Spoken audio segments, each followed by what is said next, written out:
Hello guys, what I'm going to show you today is how you can use identity training ticket in Limbus company. I'm going to focus on the PC version, but this is going to work in the mobile version as well. Now, identity training tickets are going to give you identity XP so that, for example, you're going to be able to level up without participating in combat. There are different tiers, from 1 to 4, and each tier is going to grant you a fixed amount of identity XP, from 50 up to 3000 XP.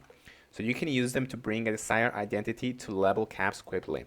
What are you going to do, guys? You're just going to come to the seniors section, which is like the character section in here.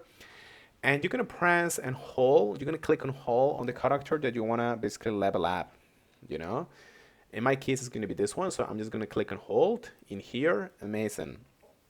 Now, I'm going to click on this button here that it says level up, next to the level. So I'm just going to click in here.